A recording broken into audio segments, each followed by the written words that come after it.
ونؤمن به ونتوكل عليه ونعوذ بالله من شرور أنفسنا ومن سيئات أعمالنا من يهده الله فلا مضل له ومن يضلله فلا هادي له ونشهد أن لا إله إلا الله وحده لا شريك له ونشهد أن سيدنا ونبينا وشفيعنا وحبيبنا وسندنا وكليلنا وطبيبنا وطبيب قلوبنا ومولانا وأولانا محمدا عبده ورسوله الذي أرسله الله تعالى بالحق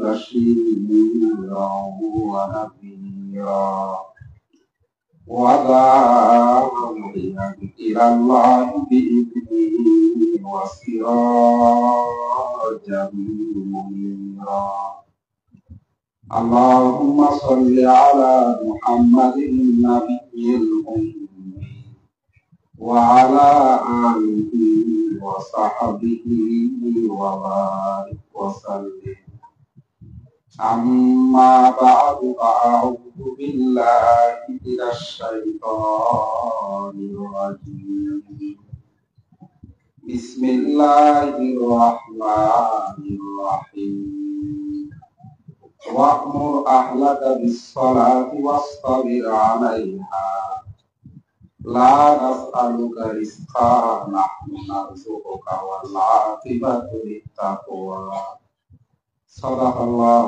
العظيم উপস্থিত সম্মানিত মুসল্লিয়ান কেরাম, সর্বপ্রথম আল্লাহ রাব্বুল আলামিনের শাহী দরবার লাখ কোটি সুজুদ ও শুকর জ্ঞাপন করি যে মহান রব্বুল আলামিন নিহায়াত মেহেরবানি করে দেশের প্রত্যন্ত অঞ্চল হতে এমন এক মজমার মধ্যে আমাদেরকে উপস্থিত সহিত শামিল হওয়ার তৌফিক দান করেছেন, যে মজমার মধ্যে রয়েছে আমাদের জন্য দিলের খোরাক, যে মজমার মধ্যে রয়েছে আমাদের দিলের প্রশান্তি। আল্লাহ রাব্বুল আলামিন এত দামি এই মজলিসের মধ্যে এভাবে দুনিয়ার শত ব্যস্ততা উপেক্ষা করে এই মজমার মধ্যে আসার বসার আল্লাহ আমাদেরকে খাস মেহেরবানি করিয়া তৌফিক দান করেছেন। বিদায় আমরা রব্বুল আলামিনের শুকর গুজার বান্দার পরিচয় দান স্বরূপ অন্তরের অন্তঃস্থল থেকে মাহবুবের দরবারে কালিমাতুশ শুকর জ্ঞাপন করি, সকলে বলি আলহামদুলিল্লাহ। আমার জাকির শাকির দিন দরদি ভাই বন্ধু মুরব্বীরা, আমাদের এই মজমার মধ্যে আসার পিছনে মাকসাদ শরীয়ত জানা, শরীয়ত বোঝা। এই উদ্দেশ্যে আমাদের আগমন, আমাদের উপস্থিতি। শুধু জানার মধ্যে আমরা আমাদেরকে সীমাবদ্ধ রাখলে আমরা সফল হতে পারবো না। বড় বড় আল্লাহর ওলিরা কোরআন সুন্নাহ বিভিন্ন বিষয়ে আমাদের সামনে তাকরীর ইসলাহানা নসিহত পেশ করতেছেন। আমরা এই বড় বড় ওলামা হযরতদের পবিত্র জুবান থেকে শরীয়তের বিভিন্ন বিষয়াদি সম্পর্কে অবগত হইতেছি। এই জানা শুধু আমাদের মাকসাদ না, এই জানা মোতাবেক আমার আপনার এই পার্থিব দুনিয়াবি জাগতিক হায়াতকে পরিচালনা করা, জানা মোতাবেক মানা, জানা মোতাবেক আমল করা। জানা মোতাবেক যদি আমাদের মধ্যে আমল এসে যায় তাহলে আমরা আল্লাহ রাব্বুল আলামিনের প্রিয় বান্দা হতে পারবো। পরকালের মধ্যে জাহান্নাম থেকে মুক্তি লাভ করে আমরা জান্নাতের বাসিন্দা হতে পারবো। আমল সে জিন্দেগি বনতি হাজার নাবি জাহান্নাম দি ইহা কি আপনি ইতরত में नानारी है नानगी है فأما من ثقلت موازينه فهو في عيشة راضية وأما من خفت موازينه فأمه هاوية আমার আপনার জন্য পরকালে জান্নাত কিংবা জাহান্নাম নির্ধারণ সম্পূর্ণ ভিত্তি করবে আমার আমলের উপর। আমলের জায়গা দুনিয়া, আমলের সময় হলো দুনিয়ার হায়াত। এই দুনিয়ার হায়াতে, এই দুনিয়ার জমিনে আমরা যে যত বেশি জানা মোতাবেক আমল করতে পারবো, তত বেশি আমাদের হায়াত দামি হবে, তত বেশি জাহান্নাম আমাদের জন্য হারাম হয়ে জান্নাত সুনিশ্চিত হবে।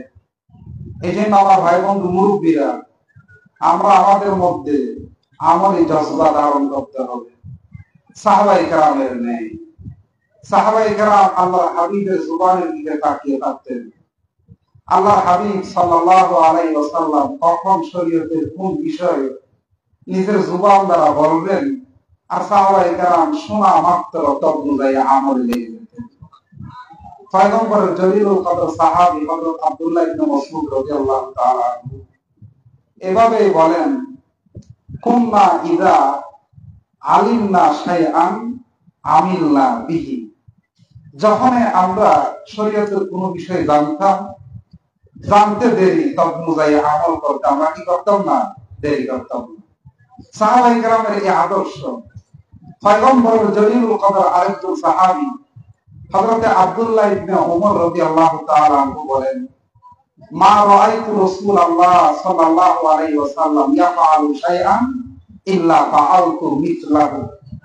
আমি আব্দুল্লাহ ইবনে ওমর আল্লাহর হাবিবকে কোন একটা আমল করতে দেখতাম, তো সাথে সাথে আমি আমলের মধ্যে কি লেগে যেতাম। দেখতাম আল্লাহর হাবিব অমুক জায়গার মধ্যে নামাজ পড়তেছে, আমি ওই জায়গার মধ্যে গিয়ে নামাজ পড়তাম। দেখতাম আল্লাহর হাবিব অমুক জায়গার মধ্যে বিশ্রাম করে, তা আমি ওই জায়গার মধ্যে কি আল্লাহর হাবিবের ইনকিয়াদ, ইত্তেবা, অনুসরণ হিসাবে আমি ওই জায়গার মধ্যে গিয়ে বিশ্রাম করতাম। দেখতাম আল্লাহর হাবিব কোন এক জায়গার মধ্যে বিহার উত্তোলন করে আল্লাহ তাআলার দরবারে গিরিয়াজারি, মুনাজাত, দোয়া প্রার্থনা করতেন, তা আমি ওই জায়গার মধ্যে গিয়ে আল্লাহর হাবিবের ন্যায় কি করতাম, দোয়া করতাম। শুধু তাই না, কোন এক জায়গার মধ্যে যদি আল্লাহর হাবিবকে বসতে দেখতাম, ইস্তেনজা করতে দেখতাম, তা আমি ওই জায়গার মধ্যে গিয়ে বিশ্রাম করতাম, বসতাম, ইস্তেনজা করতাম। এভাবে সাহাবায়ে কেরাম সদা নবীর দিকে তাকিয়ে থাকতেন।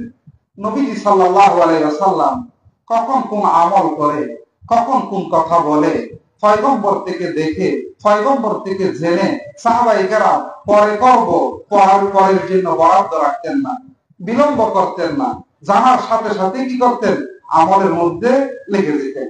এই জন্য সাহাবায়ে কেরাম এই উম্মতের শ্রেষ্ঠ উম্মত, আল্লাহ তাআলার এত প্রিয়। যেটুকু জানছে সেটুকু মোতাবেক তাদের মধ্যে কি ছিল, আমল ছিল, আমল ছিল। আবু দাউদ শরীফের হাদিস, আল্লাহর হাবিব সাল্লাল্লাহু আলাইহি ওয়াসাল্লাম মসজিদে নববীতে জুমার খুতবা দিতেছেন। খুতবা দেওয়াকালীন সামনে বসা কিছু লোক দাঁড়িয়ে গেল, আল্লাহর হাবিবের পছন্দ হয় নাই। নবীজি সাল্লাল্লাহু আলাইহি সাল্লাম ওই খুতবা চলাকালীন তাদেরকে বলল, ইজলিসু, বসে যাও, বসে যাও। পয়গম্বর যখন তাদেরকে বসে যেতে বলেছেন, পয়গম্বরের জুবানে শব্দ বের হয়েছে, ইজলিসু, বসে যাও, বসে যাও। পয়গম্বর এভাবে যখন বলে, তখন পয়গম্বরের আরেকজন সাহাবী, আবু দাউদ শরীফের হাদিসে ঘটনা বর্ণিত হয়েছে, আব্দুল্লাহ ইবনে রাওয়াহা, উনি এখনো মসজিদে নববীতে প্রবেশ করে নাই। মসজিদে নববীর বাহিরে রাস্তায় দাঁড়ানো অবস্থায় আসতেছে। যখন পয়গম্বরের বজ্র কণ্ঠে, উঁচা আওয়াজে পয়গম্বরের জুবান থেকে যখন শুনলেন, ইজলিসু, বসে যাও, আব্দুল্লাহ ইবনে রাওয়াহা পয়গম্বরের এই শব্দ শুনতে না শুনতে ওই রাস্তার মধ্যে কি বসে গেছে। তারা তাকিয়ে থাকতেন পয়গম্বর কখন কি বলে না বলে, সে মোতাবেক কি করার জন্য, আমল করার জন্য।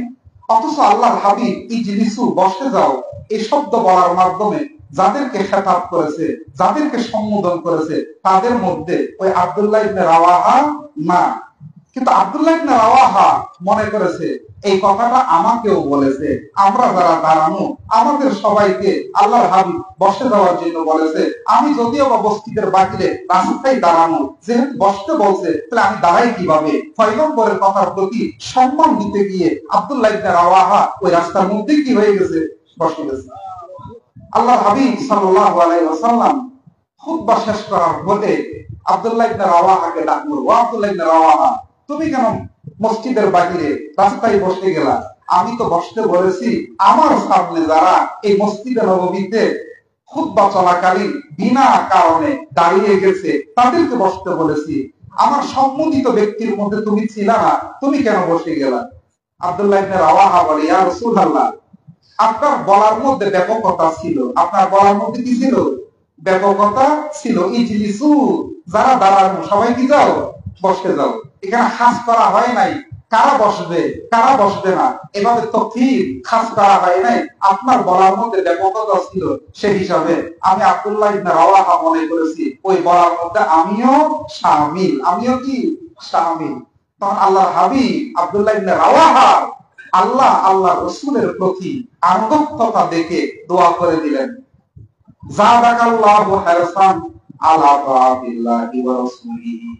আল্লাহ তাআলা, ও আব্দুল্লাহ ইবনে রাওয়াহা, আল্লাহর রাসূলের প্রতি যে আনুগত্যতা তোমার মধ্যে, ওই আনুগত্যতার জজবা, ওই আনুগত্যতার স্পৃহা, ওই আনুগত্যতার হ্যারেস আল্লাহ আরো কি করে দেয়, বাড়িয়ে দেয়। এই জন্য আমার ভাই বন্ধু মুরব্বীরা, আমরা অনেক কিছু জানি শরীয়ত সম্পর্কে, অনেক কিছু বুঝি, আমাদের জানার মেকদার পরিমাণ প্রচুর, কিন্তু আমাদের ওই মোতাবেক কি নাই, আমল নাই।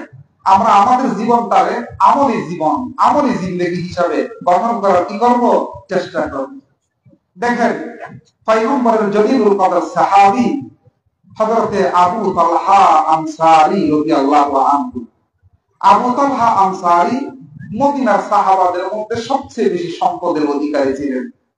ওনার মালিকানায় অনেকগুলা বাগান ছিল। ওই বাগানগুলোর মধ্যে একটা বাগান বাইরোহা বাগান, মসজিদে নববীর সামনে, এখন তো আর নাই। ওই বাগানের কিছু অংশ বর্তমান মসজিদে নববীর ভিতরে কি ঢুকে পড়েছে। বাইরোহা বাগান, আবু তালহা আনসারী এই বাইরোহা বাগানটা অনেক বাগানের মধ্যে বেশি প্রিয় ছিল। শুধু আবু তালহা আনসারীর প্রিয় ছিল না, এই বাগানটা আল্লাহর হাবিব সাল্লাল্লাহু আলাইহি ওয়াসাল্লামের কি ছিল, প্রিয় ছিল।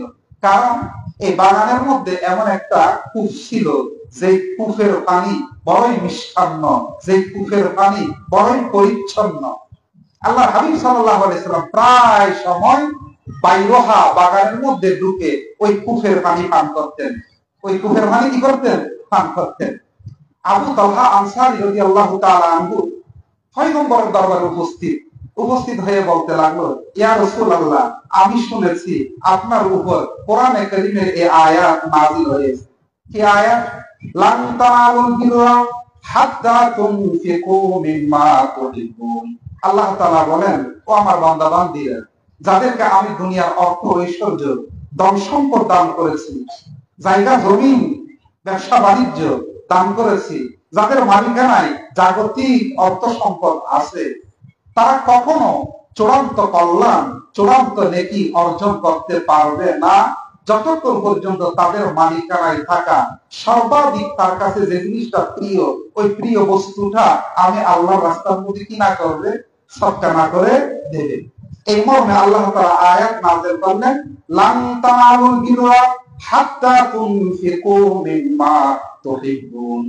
এই আয়াত পয়গম্বরের উপর নাযিল হতে দেরি আল্লাহর হাবিব সাহাবাদেরকে শোনায়া দিলেন। পয়গম্বরের দরবারে ওই আবু তালহা আনসারী সাহাবী দৌড়ায়া আসলো, এসে বলে, ইয়া রাসূলুল্লাহ, আপনার উপর তো এভাবে সৎকার মর্মে আয়াত নাযিল হয়েছে। আমি আপনাকে সাক্ষী রেখে বলতেছি, আপনি তো জানেন আমার মালিকানায় অনেকগুলা বাগান, আর অনেক বাগানের মধ্যে সবচেয়ে বড় প্রশস্ত যে বাগানটা আমার অত্যাধিক প্রিয়, ওই বাগানটা হলো বাইরোহা। ইয়া রাসূলুল্লাহ, ওই কোরআনের আয়াত মোতাবেক আমল করতে গিয়ে আমি আপনাকে সাক্ষী রেখে আমি আমার ওই বাগানটা আল্লাহর রাস্তায় কি করে দিলাম, সৎকা করে দিলাম। আয়াত নাযিল হতে দেরি, আয়াত মোতাবেক সাহাবায়ে কেরামের আমল কি হয় নাই, দেরি হয় নাই। এভাবে কোরআন কারীমের আয়াত আল্লাহ তাআলা যখন এই আয়াত নাযিল করেন, ইয়া আইয়ুহাল্লাযীনা আমানু ইন্নামাল খামরু ওয়াল মাইসিরু ওয়াল আনসাব ওয়াল আজলাম রিজসুম মিন আমালিশ শাইতান ফাজতানিবুহু লাআল্লাকুম তুফলিহুন। এই আয়াতে কারীমা নাযিল হলো। এই আয়াতের মধ্যে আল্লাহ তাআলা বান্দা-বান্দীর জন্য চারটা জিনিসে নিষিদ্ধ করেছে। কয়টা জিনিস? চারটা জিনিস। এই চারটা জিনিসে, এই চারটা কাজকে আল্লাহ তাআলা গন্দা, অপবিত্র, নাপাক হিসাবে আখ্যায়িত করেছে। এবং আল্লাহ তাআলা বলেন এই চার কাজ সভ্য দুনিয়ার কোনো মানুষের কাজ হতে পারে না। এই চার কাজ হলো মানব জাতির চিরশত্রু শয়তান ইবলিসের এই কাজ। এই চার কাজ কি? এক নম্বর হলো শরাব পান করা। কি করা? শরাব পান করা। কার কাজ? শয়তানের কাজ। কি কাজ? গন্দা, অপবিত্র কাজ। দুই নম্বর হলো জুয়া খেলা। কি খেলা? জুয়া খেলা। তিন নম্বর লটারি খেলা। কি খেলা? লটারি খেলা। চার নম্বর নিজেরাই নিজেদের হাত দিয়া মাটি দিয়া বিভিন্ন দেবদেবী বানাবো, বিভিন্ন মূর্তি বানাবো, বিভিন্ন প্রতিমা বানাবো। এই প্রতিমা পূজা করা। কি করা? দেবদেবীর পূজা করা, প্রতিমা মূর্তির পূজা করা। এই চারটা কাজে আল্লাহ তাআলা কার কাজ বলে? শয়তানের কাজ বলে। এই চারটা কাজ গন্দা, অপবিত্র কাজ। এই চার কাজের মধ্যে একটা হলো শরাব পান করা। শরাবের বিষয়টা ইসলামী শরীয়তের মধ্যে ধীরে ধীরে ধীরে ধীরে নিষেধ করা হয়েছে। চূড়ান্ত ভাবে শরাব নিষিদ্ধ হয় এই আয়াতের মাধ্যমে। এর আগে শরাবের বাবদ, মদ পানের বাবদ বিভিন্ন আয়াত নাজিল হয়েছে, কিন্তু ওই সমস্ত আয়াতের মধ্যে চূড়ান্ত ভাবে 141 খাওয়া যাবে না, পান করা যাবে না, দ্বারে কাছে যাওয়া যাবে না, হাতে নেওয়া যাবে না, মুখে দেওয়া যাবে না, ওইভাবে চূড়ান্ত ভাবে ইতিপূর্বে শরাব সংক্রান্ত আয়াতগুলোর মধ্যে শরাবের নিষিদ্ধতা ঘোষণা করা হয় নাই। চূড়ান্ত ভাবে শরাবকে নিষিদ্ধ করা হয়েছে এই আয়াতের মধ্যে। তো এই আয়াত যখন নাজিল হলো, আল্লাহর হাবিব সাল্লাল্লাহু আলাইহি ওয়াসাল্লাম সাহাবাদেরকে আয়াত কি করে দিলেন? শোনাইয়া দিলেন। যখন এই আয়াতের অবতরণের বাবদ, নাজিল হওয়ার বাবদ সাহাবায়ে কেরাম জানতে পারলেন, ওই সময় কাহারও হাতের মধ্যে শরাব পানের বাটি ছিল। কি ছিল? শরাব পান করবে, এই জন্য হাতের মধ্যে কি নিয়ে রেখেছে? শরাবের বাটি। ওই সময় বিভিন্ন সাহাবার ঘরের মধ্যে আগ থেকে শরাব বানানো কলসি ভরা ছিল, মুটকা ভরা ছিল। যখন আয়াত নাজিল হলো শরাব নিষিদ্ধের বাবদ, আল্লাহ তাআলার তরফ থেকে চূড়ান্ত এই আয়াত নাজিল হওয়ার সংবাদ সাহাবায়ে কেরামের মাঝে যখন ছড়িয়ে গেল, যার হাতে শরাবের বাটি ছিল সে কথা বলে নাই, আহারে শরাবের নিষিদ্ধতার বাবদ আল্লাহর তরফ থেকে বিধান এসেছে, হাতে যখন নিয়ে গেছি এগুলা খেয়ে ফেলবো, পরে আর কি করবো না, শরাবের দিকে হাত প্রসারিত করব না, এমন বলে নাই। যার হাতে শরাবের বাটি ছিল সে তাৎক্ষণিক ভাবে হাত থেকে শরাবের বাটি কি করেছে? ফেলে দিয়েছে। যাদের ঘরের মধ্যে টাকা পয়সা সময় মেহনত করে শরাব বানিয়ে কলসির মধ্যে মুটকার মধ্যে স্তূপ করে রেখেছিল, জমা করে রেখেছিল, তারাও এই কথা বলে নাই, বানিয়ে যেহেতু ফেলেছি এইগুলা শেষ করার পর আর শরাব বানাবো না, আর শরাব পান করবো না। বরং এই আয়াত নাযিল হওয়ার সংবাদ শোনা মাত্র সমস্ত সাহাবায়ে কেরাম যাদের ঘরের মধ্যে শরাব কলসি ভরা ছিল তারা ওই কলসি মুটকা ঘর থেকে বাহিরে ফেলে দিল। যাদের হাতের মধ্যে শরাবের বাটি ছিল তারাও শরাবের বাটি কি করেছে? ফেলে দিয়েছে। এই আয়াতের তাফসীরের মধ্যে লেখা হয়, এই আয়াত নাযিল হওয়ার কিছুক্ষণ পরে মদিনার অলি-গলি, মদিনার রাস্তা শরাব দ্বারা প্লাবিত হয়ে গেছে, শরাবের বন্যা বয়ে গেছে। ওই শরাব নিষিদ্ধের বাবদ আয়াত নাযিল হতে দেরি, শরাব পরিহার করতে সাহাবায়ে কেরাম কি করে নাই? দেরি করে নাই। আমার ভাই বন্ধু মুরব্বীরা, ওই আমলি জজবা, স্পৃহা, মেজাজ আমরাও যদি ধারণ করতে পারি, আমাদের ইহকাল বড় সুন্দর, আমাদের ব্যক্তি জীবন বড় সুন্দর, আমাদের পারিবারিক জীবন, সামাজিক জীবন, রাষ্ট্রীয় জীবন বড় সুন্দর হবে, বরকতময়, শান্তিময় হবে। আজকে সমাজের মধ্যে এত অশান্তি কেন? চুরি করা, ডাকাতি করা, মাস্তানি করা, হাইরেগিরি করা, এগুলা নিষিদ্ধ, এগুলা মন্দ কাজ। জানি না এরকম কেউ কি আছে? কিন্তু জানা মোতাবেক আমল করতেছি। জানা মোতাবেক যদি আমল করতাম তাহলে আমরা চুরি কাজের মধ্যে হাত বাড়াইতে পারতাম। মিথ্যা বলা, গীবত করা, শেখায়ত করা, পর নিন্দা, পর সমালোচনা, এগুলা নিষিদ্ধ কাজ। এগুলার কারণে পরকাল আমার জন্য বরবাদ হয়ে জাহান্নামে যেতে হবে। এগুলা জানি না আমরা কেউ কি আছি? সবাই জানি, এরপরও মিথ্যা বলতেছি। আজকে সমাজের মধ্যে এত অশান্তি, পরিবারের মধ্যে এত অশান্তি, রাষ্ট্রের মধ্যে এত বিশৃঙ্খলা কেন? আমরা যে যেটুকু জানি ওই জানা মোতাবেক কি করি না, আমল করি না। আল্লাহ আমাদের সবাইকে জানা মোতাবেক কি দান করুক, আমল করার তৌফিক দান করুক। সাহাবায়ে কেরামের মধ্যে যারা পুরুষ, এরা কেবল জানা মোতাবেক আমল করতো তাই না, মেয়েরাও আমলি জজবা নিজেদের মধ্যে কি করতেন, ধারণ করতেন। যখন মা বোনদের বাবদ ফরদার আয়াত নাযিল হলো, কি ওয়ালিয়াদরিবনা বিখুমুরিহিন্না আলা জুলুবিহিন্না, আল্লাহ তাআলা বলে, আমার বান্দীরা, আর তোমরা মস্তক মাথা বেপরদা করে চলতে পারবা না, নিজের চেহারা বেনেকাব করে চলতে পারবা না, নিজের বক্ষ সিনা পেট্রি এগুলাকে বেহেজাব করে তোমরা চলতে পারবা না। বরং আমি আল্লাহ বলে দিলাম, প্রশস্ত চাদর, বড় চাদর দিয়া তোমরা নিজেদের মস্তক, নিজেদের চেহারা, নিজেদের পেট, নিজেদের পিঠ, নিজেদের বক্ষ সিনা প্রশস্ত চাদর দ্বারা আচ্ছাদিত করে দাও, আবৃত করে দাও। পর্দা মুশিদার মাধ্যমে ও আমার বান্দীরা তোমাদেরকে চলতে হবে। মা বোনদের বাবদ আল্লাহ, আল্লাহর বান্দীদের বাবদ যখন এই পর্দার আয়াত নাযিল করেছে, আল্লাহর হাবিবের উপর নাযিল হতে দেরি, আল্লাহর হাবিব সাল্লাল্লাহু আলাইহি সাল্লাম সাহাবায়ে কেরামদেরকে জানাইতে কি করতেন না, দেরি করতেন না।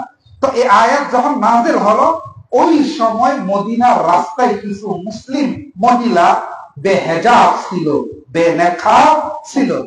যখন তারা শুনলো আমাদের বাবদ পর্দার আয়াত নাযিল হলো, আমাদের বাবদ কিসের আয়াত, কাল বিলম্ব করে নাই, ওই রাস্তা থেকে সোজা ঘরে ফিরে চলে গেছে। ঘরে ফিরে গিয়ে প্রশস্ত চাদর দ্বারা নিজেদেরকে আবৃত করে, নিজেদেরকে কি করে, আবৃত করে জরুরতের জন্য আবার ঘর থেকে বের হলো। দেখেন, ওই মহিলারাও আমলি কি রাখতেন, নিজেদের মধ্যে জজবা রাখতেন। আল্লাহর আদেশ, পয়গম্বরের আদেশ, পয়গম্বরের জুবান থেকে শুনতে দেরি, তদ্রুযায়ী আমল করতে কি করে নাই, দেরি করে নাই।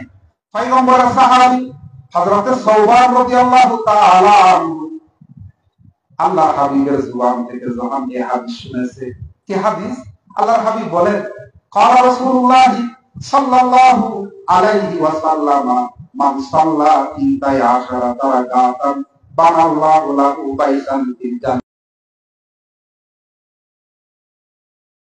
করা দরকার খুশু হুজুর সাথে, একাগ্রতার সাথে নামাজের মধ্যে মন জ্ঞান ফিকির দেওয়ার মাধ্যমে যেভাবে আদায় করা দরকার, আপনার বান্দা ওইভাবে ফরজ নামাজ আদায় করেছে। ফরজের ফরজ কাজগুলা, ফরজ নামাজের ওয়াজিব কাজগুলা, ফরজ নামাজের সুন্নত কাজগুলা, ফরজ নামাজের মুস্তাহাব কাজগুলা যথাযথভাবে আদায়ের মাধ্যমে উনি ওনার হায়াতের মধ্যে দৈনন্দিন 5 ওয়াক্ত নামাজ এভাবে ফরজ আদায় করেছে। এবারে যখন ফেরেশতারা রিপোর্ট করবে, আল্লাহ বলবে, ও আমার ফেরেশতা, তাহলে আমার ওই বান্দাকে সেরুট দিয়ে জান্নাতের দোরগোড়ার মধ্যে কি করো, পৌঁছিয়ে দাও, পৌঁছিয়ে দাও, পৌঁছিয়ে দাও। আর কতগুলা বান্দার বাবদ আল্লাহ তাআলা ফেরেশতারে বলবে, ও আমার ফেরেশতা, দেখো না আমার এই বান্দাগুলার নামাজের কি হাল। ফেরেশতারা রিপোর্ট করবে, আয় আল্লাহ, আপনার বান্দা দুনিয়াতে নামাজ পড়েছে বটে, তবে কিন্তু নামাজের মধ্যে কমি রয়ে গেছে। যেভাবে ওই নামাজের মধ্যে কি দেওয়া দরকার, ধ্যান দেওয়া, আল্লাহর দিকে খেয়াল, আল্লাহর দিকে তাওয়াজ্জুহ হওয়া দরকার, ওইভাবে সে একাগ্রতার সাথে নামাজ আদায় করে নাই। নামাজের ফরজ গুলা কোনো মতো আদায় করেছে, ওয়াজিব গুলা ছেড়ে দিয়েছে, সুন্নত গুলা ছেড়ে দিয়েছে, মুস্তাহাব গুলা ছেড়ে দিয়েছে, তার নামাজের মধ্যে কমি রয়ে গেছে, নোকসান হয়ে গেছে। তখন আল্লাহ রাব্বুল আলামিন ফেরেশতাদেরকে বলবে, ও আমার ফেরেশতারা, উনজুরু হাল তাজিদুনা ফি সালাতিহি মিন তাতাব্বুই ফাতুকাম্মিলু বিহা ফরিদাতাহু। ও আমার ফেরেশতারা, উনার ফরজ নামাজের মধ্যে কমি দেখতে পাচ্ছ, গাফলা দেখতে পাচ্ছ, যাও দেখো ওনার আমল নামার মধ্যে ফরজের আগে পরে নফল সুন্নত আছে কিনা। ফেরেশতা বলবে, ইয়া রাব্বাল আলামিন, আপনার ওই বান্দার আমল নামায় ফরজের আগে পরে সুন্নত নফল নামাজ দেখা যাচ্ছে। তখন আল্লাহ বলবে, ওই সুন্নত নফল দিয়া তার ফরজ নামাজের কি করে দাও, পরিপূর্ণ করিয়া দাও, পরিপূর্ণ করিয়া দাও। ফেরেশতা আল্লাহর নির্দেশ মোতাবেক ওই বান্দার ফরজের আগে পরে ইহতিমামের সাথে যে সুন্নত নফল করেছিল, ওই সুন্নত নফল দ্বারা তার ফরজ নামাজকে পরিপূর্ণ করে দিয়ে বলবে, ইয়া রাব্বাল আলামিন, পরিপূর্ণ হয়ে গেছে। তখন আল্লাহ বলবে, যাও আমার এই বান্দারেও জান্নাতের দোরগোড়ার মধ্যে পৌঁছিয়ে দাও। আমার ভাই বন্ধু মুরব্বীরা, আমরা মসজিদে যাব, নামাজ আদায় করতে যাব, শুধু ইমামের সাথে ফরজটা পড়েই চলে আসবো, বের হয়ে আসবো, আগের উপরে সুন্নত আদায় করব না। বিষয়টা কি সেরকম? এই সুন্নত নফল নামাজের এহতেমাম করবো কিনা? দেখেন না, দিন রাত 24 ঘন্টার মধ্যে যত সুন্নত নফল আছে, প্রত্যেক সুন্নত নফল নামাজের আলোক আলোক ফজিলত, আলোক আলোক বৈশিষ্ট্য, আলোক আলোক নেকি। এতগুলা নেকি ফজিলত থেকে আমরা বুদ্ধিমান হয়ে, আকলমন হয়ে কেন বঞ্চিত করব নিজেদেরকে? আল্লাহ হাবিব সাল্লাল্লাহু আলাইহি সাল্লাম ফজরের সুন্নতের বাবদ ইরশাদ করেছেন হাদিসের মধ্যে, রাকাআতা আল ফজরি খায়রুম মিনাদ দুনিয়া ওয়া মা ফিহা। ওয়া আমার উম্মত, ফজরের ফরজ নামাজের আগে যে 2 রাকাত সুন্নত, এই 2 রাকাত সুন্নত আরশের মালিক আল্লাহর কাছে কত দামি। খায়রুম মিনাদ দুনিয়া ওয়া মা ফিহা, এই সমগ্র জাহান এবং এই জাহানের মধ্যে যত কিছু আছে, এই সব কিছুর যত না মূল্য, যত না কিমত, এর চেয়ে আরশের মালিকের কুদরতি নয়নের মধ্যে ফজরের 2 রাকাতের সুন্নতের দাম, মর্যাদা আরো বেশি, আরো বেশি। এভাবে জোহরের সুন্নত, আগের পরের সুন্নতের বাবদ আবু দাউদ শরীফের হাদিস, আল্লাহর হাবিব সাল্লাল্লাহু আলাইহি ওয়াসাল্লাম ইরশাদ করেন, মান সাল্লা আরবাআন ক্বাবলা যুহরি ওয়া বা'দাহা আরবাআন হারামাহুল্লাহু আলান নার। যে ব্যক্তি যুহরের ফরজের আগে 4 রাকাত সুন্নত আদায় করবে এবং যুহরের ফরজের পরে আরো 4 রাকাত সুন্নত নফল আদায় করবে, হারামাহুল্লাহু আলান নার, ওই ব্যক্তির জন্য জাহান্নামের আগুন আল্লাহ কি করে দেবে? হারাম করে দেবে, হারাম করে দেবে, হারাম করে দেবে। আসরের সুন্নতের বাবদ হাদিস শরীফে বর্ণিত হয়েছে, যে ব্যক্তি আসরের ফরজের আগের 4 রাকাত সুন্নত আদায় করবে, যদিও বা এই 4 রাকাত সুন্নত আদায় করা আবশ্যক না, সুন্নতে মুআক্কাদা না, জায়েদা, এরপরেও ওই আসরের ফরজের পূর্বের 4 রাকাত সুন্নত নামাজের বাবদ হাদিসে বর্ণিত হয়েছে, যারা এই আসরের পূর্বের 4 রাকাত সুন্নত আদায় করবে, সে আসরের আগে 4 রাকাত সুন্নত আদায় করলো না, বরং সে তার পুরা দিনের বোঝা হালকা করে নিল। সুবহানাল্লাহ। এই আসরের 4 রাকাত সুন্নত আদায়ের দ্বারা ওই দিনের যত পেরেশানি, যত বোঝা আমার উপর থাকতে পারে, আল্লাহ কি করে দেবে? হালকা করে দেবে, হালকা করে দেবে। আমরা ওই ফজরের ফরজের পরে, সূর্য ওঠার পরে 2 রাকাত ইশরাক পড়বো। এই 2 রাকাত ইশরাক, এই নফল নামাজের কত দাম হাদিসের মধ্যে আছে, মুসলিম শরীফের হাদিসে আছে। আল্লাহর হাবিব ইরশাদ করেছেন, ও আমার উম্মত, সূর্য ওঠার কিছুক্ষণ পর 2 রাকাত ইশরাক পড়বা, বিনিময়ে হতে পারে তুমি আল্লাহর ঘর নাও যেতে পারো অর্থ অভাবে, তোমার ভাগ্যের মধ্যে বাইতুল্লাহ হজ, তোমার ভাগ্যের মধ্যে উমরায়ে মাকবুলা নসিব নাও হতে পারে, কিন্তু আমি পয়গম্বর বলে দিলাম, সূর্য ওঠার পরে 2 রাকাত ইশরাকের নামাজ তুমি আদায় করলা, এতে আল্লাহ রাব্বুল আলামিন পরিপূর্ণ এক হজ, পরিপূর্ণ এক উমরার নেকি তোমার আমলনামার মধ্যে কি করবে? দান করবে। তাহলে আমরা সুন্নত নফল আদায় করব কিনা? চাশতের নামাজ বেলা 10টা 11টা বলে আমরা আদায় করব, 2 থেকে 4 রাকাত আদায় করব। এই চাশতের নামাজের বাবদ হাদিসে বর্ণিত হয়েছে, আল্লাহ তাআলা আমাকে আপনাকে কত দামি একটা শরীর দান করেছে, এই শরীরের মধ্যে কত দামি দামি অঙ্গ প্রত্যঙ্গ আল্লাহ তাআলা দান করেছে, এই শরীরের মধ্যে কতগুলো জোড়া আল্লাহ তাআলা রেখেছেন। এত দামি দামি অঙ্গ প্রত্যঙ্গ জোড়া, এগুলার দৈনিক হক আদায় করা আমার আপনার উপর আল্লাহর তরফ থেকে ওয়াজিব করে দিয়েছে। এই 2 হাতের হক, এই 2 চোখের হক, এই 2 পায়ের হক, এই 2 কানের হক, এই জুবানের হক, এই মস্তিষ্কের হক, দেহের অভ্যন্তরে আল্লাহ তাআলা অজস্র যে সমস্ত অঙ্গ প্রত্যঙ্গ রেখেছে, এগুলা রোজানা দৈনিক হক আদায় করতে হয়। আল্লাহর হাবিব বলে, ও আমার সাহাবারা, এই হক কিভাবে আদায় করবা?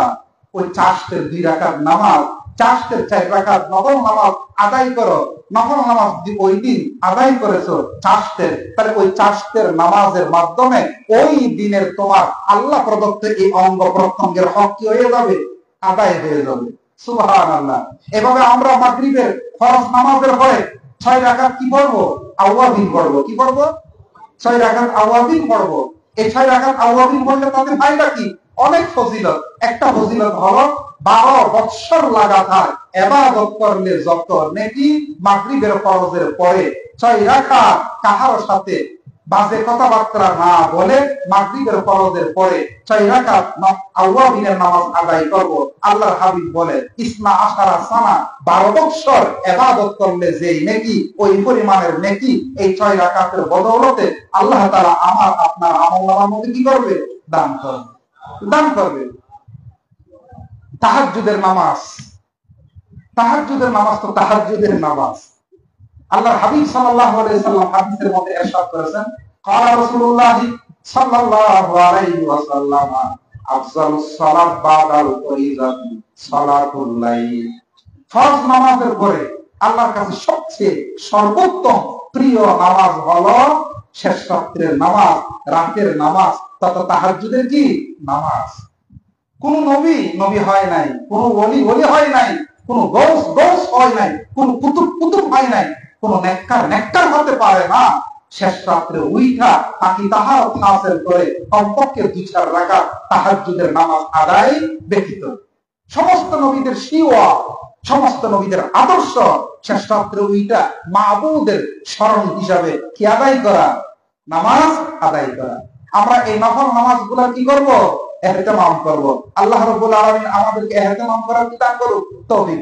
কিছু কিছু আমরা আছি নামাজই করি না। তো হুজুর নফল নামাজের কথা বলতেছেন, ফরজই তো করি না।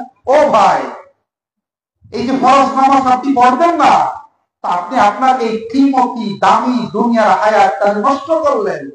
পরকালে আপনার জন্য বড় যন্ত্রণা, বড় আযাব অপেক্ষমান। হাদিসে আছে না? এখন আমি যদি কাউকে যদি বলি, এই বেটা তুই কার সাথে থাকবি জানোস? পরকালে তোর উঠা বসা আসর নসর অবস্থান কারুনের সাথে, ফেরাউনের সাথে, নমরুদের সাথে, উবাই ইবনে খালফের সাথে। এভাবে যদি দুনিয়াতে কাউকে যদি আমি সরাসরি ইন্ডিকেট করে যদি বলি, সে রেগে যাবে, বলবে যে আমাকে ফেরাউনের মতো লাগেনি, আমাকে কারুনের মতো লাগে, আমাকে উবাই ইবনে খালফের মতো লাগে, আমাকে হামানের মতো লাগে, যে পরকালে তার সাথে আমার হাসর নসর হবে, উঠা বসা হবে, অবস্থান হবে। অথচ আমি আমার কার্যকলাপ, আমি আমার আমল দ্বারা পরকালে আমি আমার ঠিকানা এই কারুন, ফেরাউন, হামান, উবাই ইবনে খালফের সাথে নিশ্চিত করে নিচ্ছি। হাদিসের মধ্যে আছে, আল্লাহর হাবিব সাল্লাল্লাহু আলাইহি ওয়াসাল্লাম ইরশাদ করেন, মান লাম ইউহাফিজ আলাইহা, যে ব্যক্তি 5 ওয়াক্ত নামাজের পাবন্দি করবে না, যথাযথ ওয়াক্ত মোতাবেক আদায় করবে না। 1 ওয়াক্ত পড়লাম, 3 ওয়াক্তের খবর নাই, 4 ওয়াক্তের খবর নাই, আজকে একদিন পড়লাম, 7 দিনে আর 6 দিনের কোনো খবর নাই, 1 সপ্তাহ পড়লে বাকি পুরো মাসের কোনো খবর নাই, বছরের 2 ঈদের নামাজের সাথে সম্পর্ক আর বাকি নামাজের সাথে কি নাই? সম্পর্ক নাই। এরকম আমরা নামাজে আছি কিনা? এরকম তো মুসলমানের হতে পারে না। আল্লাহর হাবিব বলেন, মান লাম ইউহাফিজ আলাইহা, যে ব্যক্তি 5 ওয়াক্ত নামাজের পাবন্দি করে না, 5 ওয়াক্ত নামাজের প্রতি যত্নশীল হয় না, কানা ইয়াউমাল কিয়ামাতি, কিয়ামতের দিন ওই বেনামাজি ব্যক্তি কার সাথে হবে? মা কারুন ওয়া হামান ওয়া ফিরাউন ওয়া উবাই ইবনে খালফ, মানব ইতিহাসের জঘন্যতম ব্যক্তি, যারা আল্লাহর সবচেয়ে মহবুস, অপ্রিয়, গজবের পাত্র, আযাবের উপযুক্ত মানব ইতিহাসে জঘন্যতম ব্যক্তি যারা, হামান, কারুন, ফেরাউন, উবাই ইবনে খালফ, তাদের সাথে আল্লাহর হাবিব বলতেছে বেনামাজির কি অবস্থান, বেনামাজির অবস্থান। আমরা নামাজের ক্ষেত্রে কত বাহানা দিই, শুধু বাহানা।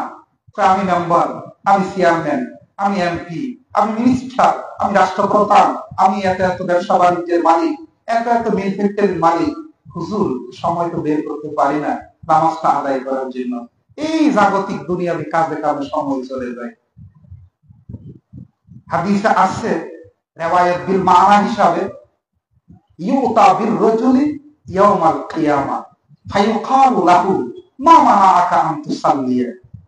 একজন ব্যক্তিকে কালকে কিয়ামতের ময়দানে উঠানো হবে আর তাকে জিজ্ঞাসা করা হবে, মা মানাআকা আন তুসাল্লিয়া, ও আল্লাহর বান্দা আব্দুল করিম, তুমি তো মুসলমান ছিলা, তুমি তো অমুসলমানের ঘরে জন্ম নাও নাই, অমুসলিম সমাজে তোমার অবস্থান ছিল না, মুসলিম মা বাবার ঘরে তোমার জন্ম নাও, মুসলিম সোসাইটিতে, মুসলিম সমাজে, মুসলিম দেশে তোমার অবস্থান তোমার নাগালে, তোমার একেবারে হাতের নাগালে মসজিদ ছিল, প্রতিনিয়ত 5 ওয়াক্ত নামাজের বাবদ আযান ধ্বনি তোমার কর্মকুহরে প্রবেশ করত, এরপরও কেন তুমি নামাজটা আদায় করতে পারলা না? কোন জিনিস তোমার নামাজ আদায়ের ক্ষেত্রে প্রতিবন্ধক হয়েছে, বাধা দিয়েছে? মা মানা আকা আন তুসাল্লিয়া। তখন ওই লোকটা ওই দুনিয়ার মধ্যে যেভাবে বলতো ব্যস্ততা ব্যস্ততা ব্যস্ততা, তা আল্লাহ তাআলাকেও একই জবাব দিয়ে ফার পাওয়ার চেষ্টা করবে, বলবে ফায়াকুলু কুনতু মাশগুলাম বিমালি ওয়া আহলি, কুনতু মাশগুলাম বিমালি ওয়া আহলি ইয়া রাব্বাল আলামিন। আমি তো দুনিয়াতে আমার বউ বেটি, বাল বাচ্চা, পরিবার পরিজন, আমি আমার ব্যবসা বাণিজ্য, আমি আমার চাকরি বাকরি, আমি আমার হাল চাষ, আমি আমার নদী থেকে মাছ শিকার করা, এই সমস্ত কাজে কামে ব্যস্ত ছিলাম। ফলে জোহরের ওয়াক্ত কবে আসছে কবে গেল আমি তাও বলতে পারি না। এভাবে 5 ওয়াক্ত নামাজের ওয়াক্ত আসে আর যায়, আমি দুনিয়ার কাজে কামে ব্যস্ততার কারণে নামাজ আদায় করতে পারি নাই। তখন আল্লাহর তরফ থেকে বলা হবে, কি বলা হবে? আলাম তাকুনিল আরদু আওসা লাকা লিতাসজুদা আলাইহা। ও আমার বান্দা, আমি কি তোর জন্য জমিনটা এত বড় প্রশস্ত করে কি বানাইছিলাম না? ওই জমিনের যেখানেই তুমি নামাজ আদায় করতে চাইতা, তুমি নামাজ আদায় করলে কি হয়ে যেত। নামাজ সহিহ হওয়ার জন্য, নামাজ আল্লাহর দরবার গ্রহণযোগ্য হওয়ার জন্য মসজিদে আসা জরুরি না। কোন উযরের কারণে যদি আমি মসজিদে আসতে না পারি, তাহলে যে জায়গায় আসি ওই জায়গায় ফাঁকি তাহারত হাসিল করে নামাজ আদায় করে নিলে হবে কিনা? বলেন না, হবে কিনা? তা আল্লাহ বলবে আলাম তাকুনিল আরদু আওসা আলাকা লিতাসজুদা আলাইহা। ও সর্বব্যস্ত আমার বান্দা, ও পরিবার পরিজন, ব্যবসা বাণিজ্য নিয়ে ব্যস্ত থাকা আমার বান্দা, তুমি যে জায়গায় ব্যস্ত ছিলা ওই জায়গার মধ্যে তো তুমি নামাজটা আদায় করতে পারতা। ওই জায়গা থেকে তুমি ফাঁকি তাহারত হাসিল করে মসজিদে যেতে পারো নাই, বুঝলাম, কিন্তু ওই জায়গার মধ্যে নামাজ আদায় করলে তো হয়ে যেত। তুমি চাষি, ওই চাষের ভূমিতে আইল আছে, আইলের মধ্যে গামছাটা বিছাইয়া ওই নদীর পানির উজু দিয়া উজু বানাইয়া, নদীর পানি দিয়া উজু বানাইয়া ওই আইলের মধ্যে জোহরের নামাজটা, ওই আসরের নামাজটা, ওই মাগরিবের নামাজটা পড়ে দিলা, আমি তো ওই নামাজকে কি করতাম? কবুল করতাম। কেন তারপরেও তুমি নামাজটা আদায় করলে না? পুরা পৃথিবীর জমিনটা তোমার জন্য আমি কি বানিয়ে দিয়েছিলাম? মসজিদ বানিয়ে দিয়েছিলাম। এরপরও তুমি নামাজ কেন আদায় করো নাই? আসলে তোমার দিলের মধ্যে নামাজ ঈমানের পরে ইসলামের সর্বাধিক সবচেয়ে গুরুত্বপূর্ণ বিধান, এই গুরুত্বটুকু তোমার অন্তরের মধ্যে ছিল না। যাও, তোমার জন্য জাহান্নাম। তোমার জন্য কি? জাহান্নাম। বেনামাজিরা জাহান্নামে যাবে, আর তার নামাজি বন্ধু জান্নাত থেকে তাকে ডাক দিয়া বলবে মা সালাকাকুম ফি সাকার। ও আমার বন্ধু রে, তুমি আর আমি এক বাজারে এক মার্কেটে ব্যবসা করতাম, এক রাস্তা দিয়ে চলাচল করতাম, একই মহল্লার মধ্যে বসবাস করতাম, আমার জন্য তো জান্নাতের ফয়সালা হইবে, তুমি কেন এখানে জাহান্নামে? তখন ওই বেনামাজি জাহান্নামী বলবে মা লাকুম মিনাল মুসাল্লিন।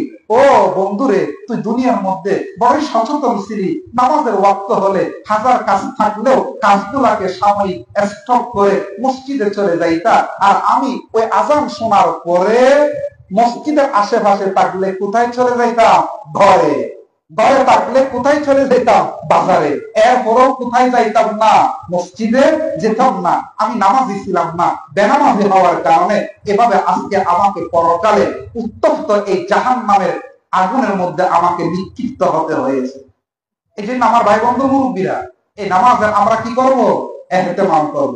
কোন কাজ আমার নামাজের ক্ষেত্রে যাতে কি না হয় প্রতিবন্ধক মানে বা নাসাজের মতো, যতই কাজ থাকুক নামাজ আদায় করে নেব, নামাজ আদায় করে নেব, নামাজ আদায় করে নেব। দেখেন সাহাবায়ে কেরাম, আমরা এই নামাজকে ছেড়ে দেওয়া কত হালকা মনে করি। ফজর পড়ি নাই, জোহর পড়ি নাই, আসর পড়ি নাই, মাগরিব পড়ি নাই, এশা পড়ি নাই, দিনের মধ্যে কোনো অনুশোচনা, দিনের মধ্যে কোনো কম্পন, দিনের মধ্যে কোনো আল্লাহর ডর, আল্লাহর ভীতি, আমার অন্তরটা কেঁপে উঠতেছে না। এতগুলা নামাজ ছেড়ে দিতেছি, একদিন দুই দিন, সপ্তাহ যায়, মাস যায়, বছর যায়, এভাবে আমি বেনামাজির কাতারে থাকতেছি। এরপরেও আমার দিলের মধ্যে কখনো অনুশোচনা, আল্লাহর ভীতিতে অন্তর কেঁপে উঠে না। সাহাবায়ে কেরাম কি বলে? কানা আসহাবু রাসূলিল্লাহি সাল্লাল্লাহু আলাইহি ওয়াসাল্লাম লা ইয়ারাউনা শাইআম মিনাল আমাল তারকাহু কুফরান গায়রা সালাহ। সাহাবায়ে কেরামের দৃষ্টিতে শরীয়তের কোন একটা কাজ ছেড়ে দেওয়া সাহাবায়ে কেরাম কি জানতেন না? কুফরি হিসাবে জানতেন না। একটা কাজ শরীয়তের যেটাকে ছেড়ে দেওয়া সাহাবায়ে কেরামের দৃষ্টিতে কি হিসাবে? কুফরি হিসাবে সাব্যস্ত হয়, আর সেটা হলো কি? নামাজ কি করা? ছেড়ে দেওয়া। এক ওয়াক্ত নামাজ ছেড়ে দেবে তো সাহাবায়ে কেরামের দৃষ্টিতে ওই ব্যক্তি নামাজ ছাড়ে নাই, বরং একটা কুফরি কাজ করেছে। একটা কি করেছে? কুফরি কাজ করেছে।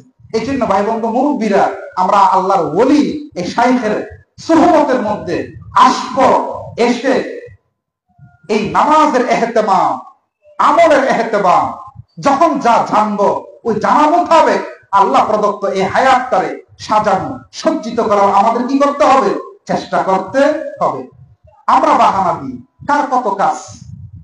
কেউ সামান্য ব্যবসা করে, এই ব্যবসারে বাহানা বানায় আমল না করার জন্য। কেউ চাকরি করি, এই চাকরিকে বাহানা বানায় আমল না করার জন্য। দেখেন খাজা মঈনুদ্দিন চিশতি রহমতুল্লাহ আলাইহ, নাম শুনেছেন না? খাজা মঈনুদ্দিন চিশতি রহমতুল্লাহ আলাইহ, ওনার আজল্লে খলিফা খাজা কুতুবউদ্দিন কাকি রহমতুল্লাহ আলাইহ। এই খাজা কুতুবউদ্দিন কাকি রহমতুল্লাহ আলাইহ বড় আল্লাহর ওলি। ওনার ইন্তেকালের কিছুদিন আগে উনি একটা ওসিয়তনামা লিখে গেছে।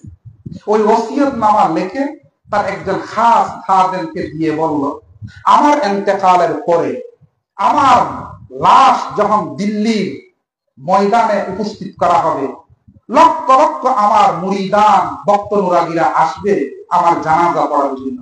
কারণ সবাই আমাকে চিনে কি বলে? খাজা মঈনুদ্দিন চিশতি রহমতুল্লাহ জলিলুল কদর খলিফা মুজাজ হিসাবে সবাই জানে।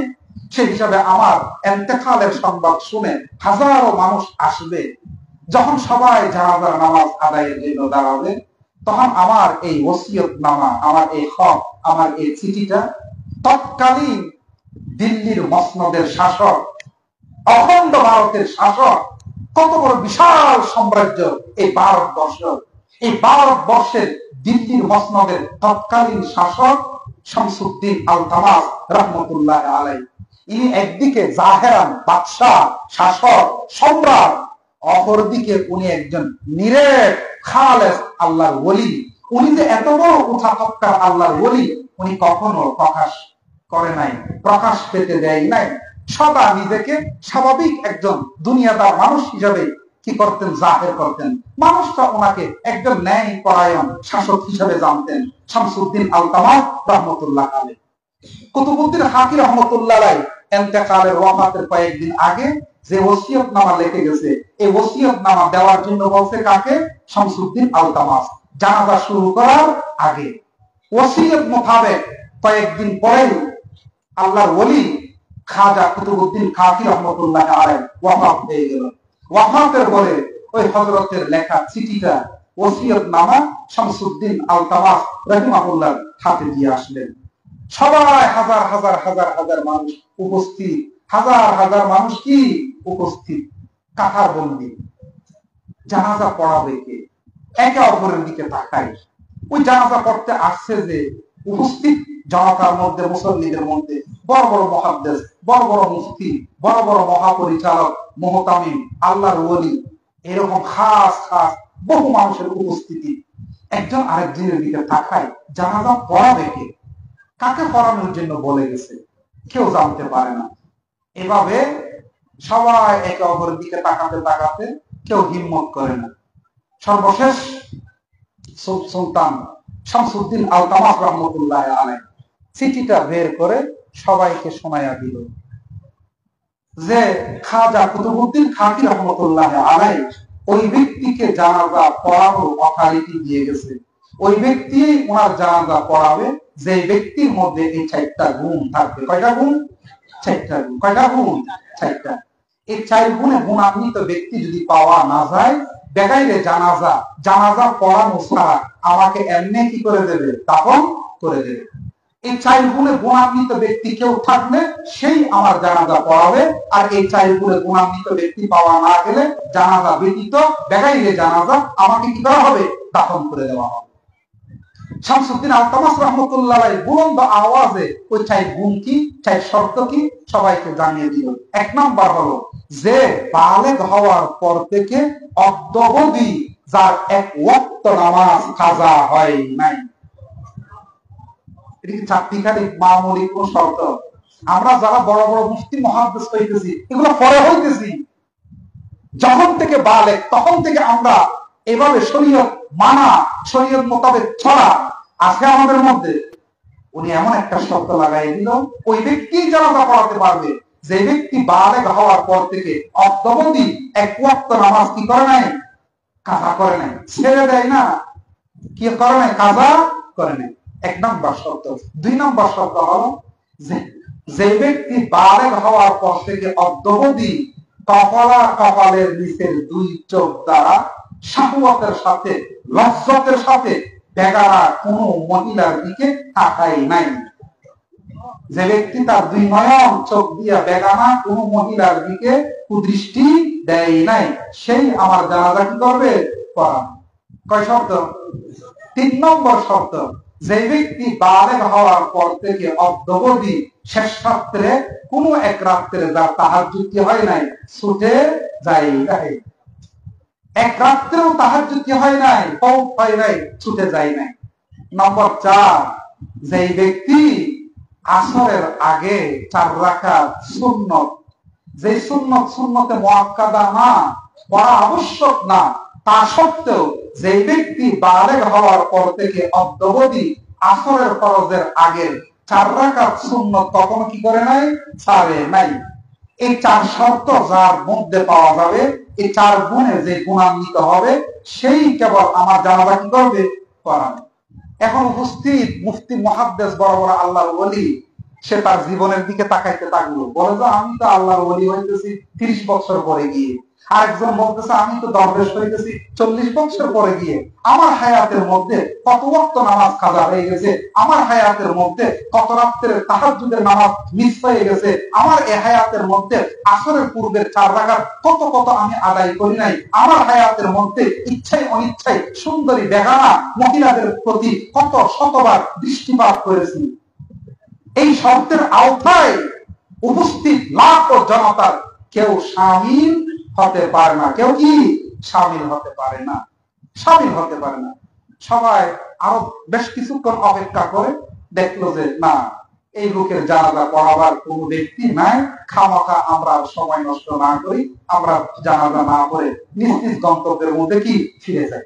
যখন কাঁথার ছত্রভঙ্গ হয়ে যেতে লাগলো, কাঁথার থেকে যখন মানুষ সরে যাওয়া আরম্ভ করলো, শামসুদ্দিন আলতামাস দেখেন, ও আমার ভাই বন্ধু মুরব্বীরা, আমি যেমন চলতে চাই আল্লাহ আমার ওইভাবে কি করবে, চালাবে। আমি যেমন জজবা রাখবো, আমি যেমন খেয়াল রাখবো, আমি আমার মধ্যে যেমন ফিকির ধারণ করবো, আল্লাহ ওইভাবে চলা আমার আপনার জন্য আসান সহজ করে দেবে।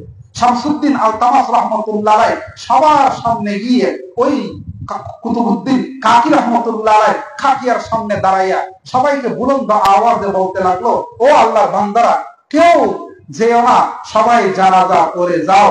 ওনার জানাজা পড়ানোর মতো ব্যক্তি এই ময়দানের মধ্যে, এই মজমার মধ্যে উপস্থিত আছে, হাজির আছে। সবাই তাকিয়ে আছে, লোকটা কে হতে পারে, লোকটা কে হতে পারে, যার আলখাল্লা, যার জুব্বা, যার পাগড়ি, যার মুখের দাড়ি যত বেশি লম্বা, সবাই তার দিকে তাকাইতেছে, হতে পারে ইনিয়ে হবে বোধহয়। সর্বশেষ শামসুদ্দিন আলতামাস রাহমাতুল্লাহ আলাইহি কান্নায় ভেঙ্গে পড়ে চিৎকার দিয়ে বলল, ও আমার শাইখ মুর্শিদ কুতুবউদ্দিন কাকি, কেন আপনি আমার আজীবনের এই গোপন আমল গুলা এত লোকগুলার মাঝে প্রকাশ করে দিলেন? অর্থাৎ এই 4 গুণে গুণান্বিত কে? শামসুদ্দিন আলতামাস। উনি বালেগ হওয়ার পর থেকে ওনার জীবনে কখনো 1 ওয়াক্ত নামাজ কাজা হয় নাই, ওনার জীবনে 1 রাত্রের তাহাজ্জুদের নামাজ মিস হয় নাই, ওনার জীবনে ফরজের আসরের ফরজের পূর্বে 4 রাকাত সুন্নত কখনো ফরজ হয় নাই। এই 2 চোখ দ্বারা একজন শাসক হয়ে কোন বেগানা মহিলার দিকে কখনো লজ্জত শাহওয়াতের ভিত্তিতে দৃষ্টিপাত করে নাই। এইভাবে উনি জানাজা পড়িয়ে দিন। সবাই সেদিন থেকে বুঝতে পারলেন শামসুদ্দিন আল-তামাস উনি তো দিল্লির মসনদের একজন শাসক না, বরং এই ভারতবর্ষের সবার ঊর্ধ্বে বেলায়েতের উঁচা মকামের একজন আল্লাহর ওলি।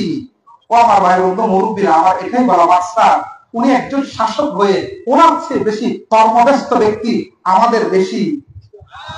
উনি এত বড় মসনদের শাসক হয়ে ওনার ব্যস্ততা এত বেশি থাকা সত্ত্বেও উনি আমলের জজ্বা নিজের মধ্যে রাখতেন। এই জন্য আল্লাহ তাআলা ওনার জন্য আমল করা সহজ করে দিয়েছেন কিনা? আমরাও ভাই বন্ধু মুরব্বীরা এই সমস্ত দামি, এই সমস্ত কিমতি মজমা মজলিসের মধ্যে আমাদের আশা বসার একমাত্র মাকসাদ শরীয়ত বুঝে, দিন শিখে ওই মোতাবেক আল্লাহ প্রদত্ত এই পার্থিব হায়াতকে কি করা, পরিচালনা করা। আমলি জজবা আমরা সবাই নিজেদের মধ্যে রাখবো কিনা? আরেকটা বিষয়, আমরা আমাদের সমস্ত কাজ কি মোতাবেক করব? আল্লাহ হাবিবের সুন্নাত মোতাবেক। কিতাবের মধ্যে আছে আল খায়রু কুল্লুহু ফি ইত্তিবা'i সুন্নাহ ওয়াশ শাররু কুল্লুহু ফি মুখালাফাতিহা। সমস্ত কল্যাণ, সমস্ত ভালাই কল্যাণ আল্লাহ তাআলা নিহিত রেখেছেন কার মধ্যে? আল্লাহর হাবিবের আদর্শ, আল্লাহর হাবিবের তরিকা, আল্লাহর হাবিবের সুন্নাত মোতাবেক চলার মধ্যে। সুন্নাত মোতাবেক কি চলার মধ্যে। হাবিবের তরিকার বাহিরে এই পৃথিবীতে বিভিন্ন মতভাব, বিভিন্ন পন্থা, বিভিন্ন তরিকা, মাইজবান্ডারি তরিকা, আক্রোশী তরিকা, চন্দ্রভাড়া তরিকা, দেওয়ানবাগির তরিকা, আর তরিকার কোনো কি নাই, অভাব নাই। কোন তরিকার দিকে যাওয়া যাবে না। তরিকা আমার আপনার হবে একমাত্র কার? আল্লাহর হাবিবের। আমরা আমাদের সমস্ত কাজ কার তরিকায় করব? আল্লাহর হাবিবের তরিকায় করব। কার তরিকায় করব? আল্লাহর হাবিবের তরিকায় করব। হযরত বিশির হাদি রাহমাতুল্লাহি আলাইহি উনি একদিন আল্লাহর হাবিব সাল্লাল্লাহু আলাইহি সাল্লামকে খাওয়াবে দেখেছেন। খাওয়াবে দেখার পরে বিশির হাদিকে স্বয়ং আল্লাহর হাবিব প্রশ্ন করতেছে, ইয়া বিশ লিমা রাফাআকা আল্লাহু বাইনা আকরামি। ও বিশির হাদি, তোমার এত এত মাকাম, এত এত মর্তবা আল্লাহর কাছে কেন হলো? তুমি তোমার জামানার অন্যান্য ওলি, গৌস, কুতুব, দরবেশ, অন্যান্য ইমানদার সালেহিনদের উপর এত ফৌকিয়ত, এত মর্তবা মর্যাদা তোমার কেন অর্জন হলো? তুমি কি জানো? আতাদরি লিমা রাফাআকা আল্লাহু বাইনা আকরামি। তুমি কি জানো আল্লাহ তোমার এত মাকাম কেন বুলন্দ করে দিল? উনি আদবের সাথে বলল, লা আদরি ইয়া রাসূলুল্লাহ। ও আল্লাহর হাবিব, আমি তো জানি না আল্লাহ কি কারণে আমাকে এত পছন্দ করে অন্যান্য বান্দাগুলোর উপর আমার এত সম্মানের মর্যাদা দান করলো, আমি তো জানি না।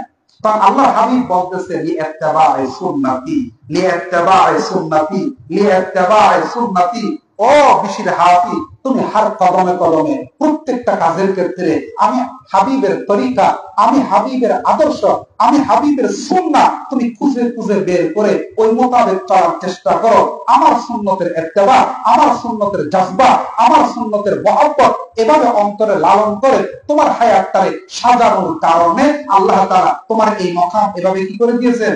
বুলন্দ করে দিয়েছেন। এই জন্য আমরা প্রত্যেকটা কাজ কার তরিকায় করার চেষ্টা করবো। আর কখনো হাই হুতাশ করবো না। কখনো কি করবো না? হাই হুতাশ করবো না। আল্লাহ তাআলা এই দুনিয়ার মধ্যে সবাই এক সমানে বানাই নাই। কাউকে তাওয়াঙ্গর বানিয়েছে, কাউকে গরিব বানিয়েছে, কাউকে অঢেল সম্পদের মালিক বানিয়েছে, আর কেউ একবেলা সন্ধ্যাবেলা রুটি, সকালবেলা রুটি খেতে পারে না। আরেকজনের দুয়ারে ভিক্ষার হাত প্রসারিত করতে হয়। অনেক সময় আমরা নিজেদের অভাবের কারণে, কিসের কারণে? অভাবের কারণে দিন ধর্ম মোতাবেক চলা ছেড়ে দেওয়ার চেষ্টা করি।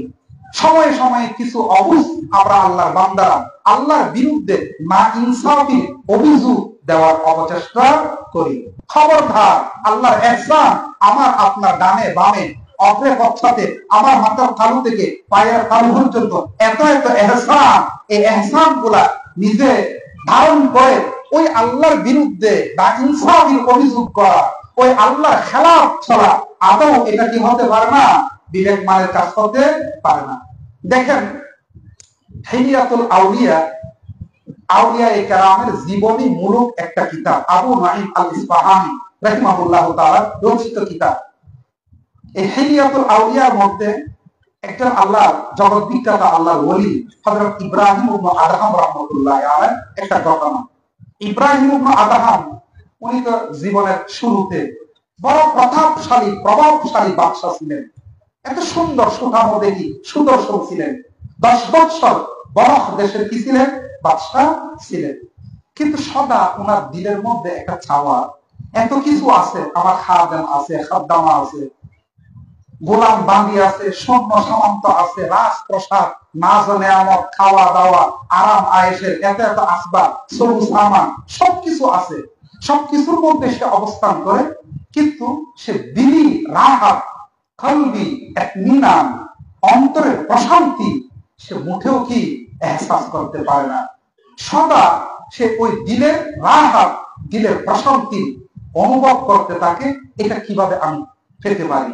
সবকিছুই তো আমার ডানে বামে আছে, এরপরও কেমন জানি আমার অন্তরের মধ্যে ইতমিনান নাই, কলবি রাহাত নাই। এভাবে এভাবে এভাবে এভাবে 10 বছর বরফ দেশে উনি কি করেছেন? শাসন কার্য পরিচালনা করেছেন। একদিন হঠাৎ গভীর রজনীতে ওনার রাজপ্রাসাদের ছাদের উপর কেমন জানি একটা আওয়াজ ওনার কাছে আসতে লাগলো। যে আওয়াজটা কিসের? যে আমার উট কই, আমার উট কই, আমার উট নিয়ে গেল কই? একজন ব্যক্তি তার উট হারিয়ে ফেলেছে, ওই হারানো উট তালাশ করতেছে কোথায়? ওই রাজপ্রাসাদের ছাদের উপর। রাজপ্রাসাদে কি হলো? হঠাৎ ঘুম ভেঙে গেল, কান লাগিয়ে শুনতে লাগলো এই ধরনের একটা আওয়াজ আসতেছে। ওই যুবক সুদর্শন সুঠামদেহী ইব্রাহিম ইবনে আদহাম রাত্রে ঘুম থেকে উইটা ছাদের উপরে গেল, চতুর্দিকে দেখতে লাগলো কোনো উঠও নাই, মানুষও নাই, কিন্তু একটা আওয়াজ এমন আসতেছে। তখন ইব্রাহিম ইবনে আদহাম আওয়াজ করে বলতে লাগলো, ও বুখা, এটা একটা রাজপ্রাসাদ, রাজপ্রাসাদের ছাদের মধ্যে কি উট থাকে? রাজপ্রাসাদের ছাদের মধ্যে হারানো উট কি খোঁজাখুঁজি হয়? ও বুখা, এখানে কেন তুই? তুমি কোথায়? দেখতে পাচ্ছি না কেন? তুমি কেন এখানে রাজপ্রাসাদের মধ্যে এভাবে উট তালাশ করো? এটা তো উট তালাশ করার কিনা জায়গা না। এভাবে আওয়াজ দিয়ে বললো। তখন আল্লাহর তরফ থেকে গায়েবী আওয়াজ আসলো। আওয়াজটা কি? ও ইব্রাহিম ইবনে আদহাম, তোমার রাজপ্রাসাদের ছাদের মধ্যে যেভাবে হারানো পাওয়া সম্ভব না, ওইটা যেভাবে হারানো উট খোঁজাখুঁজির জায়গা না, হারানো উট খোঁজাখুঁজি জায়গা না, ঠিক তেমনি ভাবে তুমি যে কলবের রাহাত, কলবের ইতমিনান, দিলের প্রশান্তি তুমি যে তালাশ করো, ওই দিলের প্রশান্তিও এই রাজপ্রাসাদের মধ্যে থাইকা তুমি কখনো পেতে পারো না। তোমার রাজপ্রাসাদে যেভাবে হারানো উট খুঁজে পাওয়া অসম্ভব, ঠিক তেমনি ভাবে তুমি কলবি রাহাত যেভাবে তালাশ করতেছো, ওই রাজপ্রাসাদের মধ্যে তাইকা ওই কলবি রাহাত পাওয়া যাবে না। হারানো উট তালাশ করার জন্য যেভাবে জঙ্গলে যেতে হয়, ঠিক তেমনি ভাবে তোমার ওই কলবি রাহাত পাওয়ার জন্য কোথায় যেতে হবে? জঙ্গলে যেতে হবে। এভাবে গায়েবী আওয়াজ আসলো। তাৎক্ষণিকভাবে দেরি না করে মন্ত্রিসভা, রাজ পরিষদের কাউকে কিছু না জানিয়ে, বড় বেটি কাউকে কিছু অবহিত না করে ওই গভীর রজনীতে অন্ধকার রাত্রিতে বের হয়ে গেল, জঙ্গলে চলে গেল। এক লাগাতার এক যুগ 12 বছর আল্লাহর রিয়াজত, আল্লাহর মুজাহাদা, আল্লাহর মারিফত লাভের জন্য যেভাবে তাসাব্বুর, যেভাবে ফিক, যেভাবে কুরবানি, যেভাবে মেহনত, যেভাবে সময় ব্যয় করা দরকার, ওই জঙ্গলের মধ্যে এক যুগ সমান সময় দিয়ে এভাবে উনি আল্লাহ তাআলার মারিফত অর্জন করেছেন। এই ইব্রাহিম ইবনে আদহাম রাহমাতুল্লাহ আলাইহি একদিন এক বাজার দিয়ে যাচ্ছে, যাওয়ার পথে এক সুদর্শন যুবক রাস্তার পাশে বসে বসে গুনগুন শব্দে কি জানি বলতেছে। ওই বাজার দিয়ে যারাই যাচ্ছে তার দিকে তাকাচ্ছে, কিন্তু কেউ তার সাথে কুশল বিনিময় করে না। ইব্রাহিম ইবনে আদহাম রাহমাতুল্লাহ আলাইহি যখন ওই যুবকের পাশ দিয়ে যাচ্ছে, উনিও তো একদিন কি ছিলেন? যুবক ছিলেন। উনিও একদিন এই যুবক অবস্থায় কলবের ওই প্রশান্তি, কলবি রাহাতের অনুসন্ধানে ছিল। এই জন্য এই যুবককে যখন ওই বাজারের এক প্রান্তে দুর্বালি অবস্থায় পেরেশান আর মলিন হালতের মধ্যে দেখতে পেলেন, তখন ইব্রাহিম ইবনে আদহাম রাহমাতুল্লাহ আলাইহি ওনার কাছে গিয়ে জিজ্ঞাসা করলেন, ও ভাই, আপনি এই জায়গার মধ্যে মলিন চেহারায় পেরেশান হালতে কেন বসে আছেন? আর কেমন জানি গুনগুন করে কি জানি বলতেছেন, এই কি কথা একটু আমারে বলেন না। তখন ওই যুবক বলে, তোমাকে বলে ফায়দাটা কি? যিনি করার শক্তি রাখে, দেওয়ার শক্তি রাখে, উনি আমার উপর না ইনসাফ, উনি আমার উপর জুলুম করতেছে, তোমাকে বলে ফায়দা কি? তুমি কি আমার দিতে পারবা? বলে যে কি? দেখো না এই সমাজের মধ্যে কত মানুষ বসবাস করে, কত জনের কত সম্পদ, আর আমি এ ধরনের একজন যুবক হয়ে চাকরি করতে গেলে আমার চাকরি বেশি দিন থাকে না, ব্যবসা করতে গেলে ব্যবসা বেশি দিন আমি চালাইতে পারি না, আমি খাদ্য অভাবে আছি, অর্থ অভাবে আছি, আমার মালিকানায় কোনো ধন সম্পদ নাই, আল্লাহ আমার উপর কেন এই না ইনসাফি বে ইনসাফি করে? এই জন্য এই জায়গার মধ্যে বসে আল্লাহর বিরুদ্ধে অভিযোগ দায়ের করতেছি, অভিযোগের আঙ্গুল উঠাচ্ছি। হযরত ইব্রাহিম ইবনে আদহাম রাহমাতুল্লাহ আলাইহি বুঝে ফেলল, দুনিয়া পাগল এই লোকটা দুনিয়ার সম্পদ তালাশ করে, আল্লাহ যে তার শরীরের মধ্যে সম্পদ দিয়ে রেখেছে এটাকে সে সম্পদ মনে করে নাই। ইব্রাহিম ইবনে আদহাম রাহমাতুল্লাহ আলাইহি ওই যুবকরে বলে, ও যুবক, এই এলাকার মধ্যে সবচেয়ে ধনী লোক কে এবং তার মালিকানায় টোটাল সম্পদ কি পরিমাণ হতে পারে? তখন ওই যুবক বলে, আমার এই এলাকার মধ্যে সবচেয়ে যিনি পয়সাওয়ালা, তাওয়াঙ্গল, ধনী, উনি ওই ব্যক্তি যার মালিকানায় 1,00,000 দিনার সমপরিমাণ স্থাবর অস্থাবর সম্পদ আছে। বলে যে 1,00,000-এর বেশি নাই, বলে যে 1,00,000-এর বেশি নাই, 1,00,000 পরিমাণ দিনারের মালিক সে, যিনি আমার এই গ্রামে সবচেয়ে বড় কি পয়সাওয়ালা, তাওয়াঙ্গল। ইব্রাহিম ইবনে আদহাম রাহমাতুল্লাহ আলাইহি বলে, ও আল্লাহর বান্দা, আমি তোমার 2,00,000 দিনার দেব। কয় লক্ষ দিনার? 2,00,000 দিনার দেব। তুমি রাজি? তুমি রাজি? তুমি খুশি? আল্লাহর বিরুদ্ধে আর অভিযোগ করবা না তো? আল্লাহকে আল্লাহ হিসাবে মেনে নিবা তো? আল্লাহর গোলামি, আল্লাহর আনুগত্যতার পথ এখতিয়ার করবা তো? বলেছে 2,00,000 দিনার তুমি কোত্থেকে দিবা? তুমিও তো দেখতে আমার মতো একজন অভাবী মানুষের মতো লাগে, চুলদারি এলোমেলো, জামা কাপড় কেমন জানি, তুমি 2,00,000 দিনার আমাকে কোত্থেকে কিভাবে দিবা? বলে যে আমি যেভাবে বলতেছি তোমাকে দেব, কিন্তু এক শর্ত সাপেক্ষে। তোমাদের শর্তটা হলো কি? তোমার কপালের নিচে দুটা চোখ আল্লাহ তাআলা দান করেছে, তোমার 2,00,000 দিনার আমি দেব, দিয়ে ওই কপাল থেকে দুইটা চোখ আমি নিয়ে নেব। দুইটা চোখ আমি কি করব? নিয়ে নেব, বিনিময়ে তোমাকে কি দেব? 2,00,000 দিনার দেব। ওই লোকটা তখন ভাবনায় পড়ে গেল, আরে তাহলে আমার চোখের দাম, এক একটা চোখের দাম 1,00,000 দিনার, দুটো চোখের দাম 2,00,000 দিনার, তো 2,00,000 দিনার তো আল্লাহ তাআলা আমার কোথায় দিয়ে রেখেছে? কপালের নিচে দিয়ে রেখেছে। আমি ওই লোকের জায়গা সম্পদ দর ভাই এইগুলা টোটালি মিলে 1,00,000 দিনার, আর তাকে আমি সবচেয়ে বড় পয়সাওয়ালা মনে করি, আল্লাহ তাআলা এর চেয়ে বেশি তো আমার এই দুই চোখের মধ্যে কি দিয়ে রেখেছে, দিয়ে রেখেছে। এরপরে সে চিন্তা করলো, এই দুই চোখ যদি দিয়ে দিই তাহলে আমি এই সম্পদ দিয়ে করবোটা কি? বলে জানা, আমি দুই চোখ দিয়ে 2,00,000 দিনারের মালিক হতে রাজি না। আল্লাহর ওলি হযরত ইব্রাহিম ইবনে আদহাম রাহমাতুল্লাহ আলাইহি ওই আল্লাহর বান্দাকে বলল, ও বান্দা, আচ্ছা তোমার দুনিয়া দেখা উদ্দেশ্য, দুনিয়া দেখা কি উদ্দেশ্য? চোখ দিও না, চোখ দিও না, দুইটা হাত আল্লাহ তাআলা দান করলো না, ওই দুইটা হাত নিয়ে নেব, বিনিময়ে কত দেব? 2,00,000 দিনার। তখন ওই আল্লাহর বান্দা বলে, তাহলে আমার হাত দুইটার দামও তো কত? 2,00,000 দিনার। 2,00,000 দিনারের মতো সম্পদ আল্লাহ আমার থেকে দূরে না, স্বয়ং আমার দেহের মধ্যে কি দিয়ে রেখেছে। এই আল্লাহর বিরুদ্ধে কিভাবে বলি, ওই আল্লাহর গোলামি কিভাবে আমি না করে থাকতে পারি? বলে যে আমার 2,00,000 দিনার কিনার দরকার নাই, কারণ 2,00,000 দিনার নিয়ে করবোটা কি? ওই 2,00,000 দিনার গুলা গড়ার জন্য যদি আমার কি না থাকে, হাত না থাকে। বলে আচ্ছা, টাকা পয়সা, ধন সম্পদ এগুলা ধরার জন্য, পাকড়াও করার জন্য হাতের প্রয়োজন, হাত দিও না। ও আল্লাহর বান্দা, তোমার আপাত মস্তক এই 3.5 হাত দেহের মধ্যে দুটা পা আল্লাহ তাআলা দান করেছে না, ওই দুইটা পা তুমি দিয়ে দাও, বিনিময়ে তোমার কত দেব? 2,00,000 দিনার দেব। তখন ওই লোক বলে, আরে আল্লাহ, আমার এই দুই পার দামও তো কত?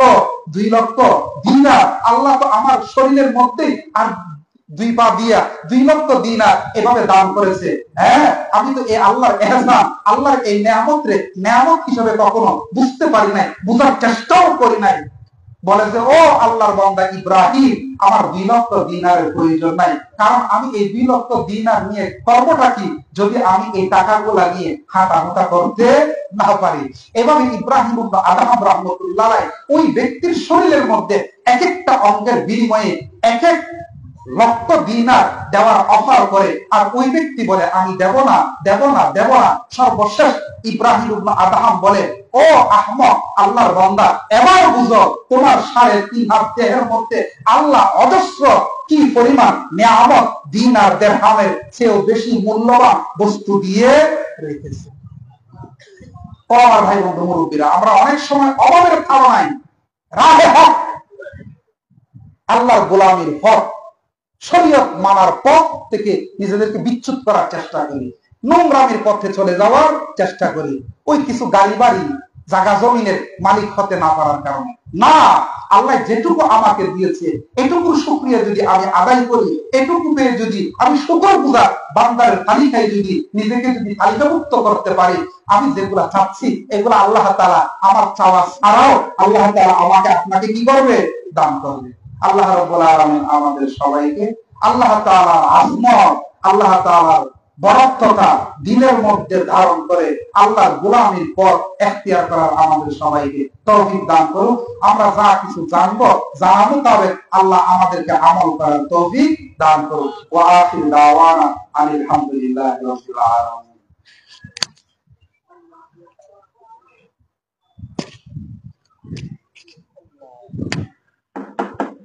আলহামদুলিল্লাহ, অনেক অনেক শুকরিয়া আমাদের ম্যাম মাস্টারের পরামর্শ দিয়ে আসছিল।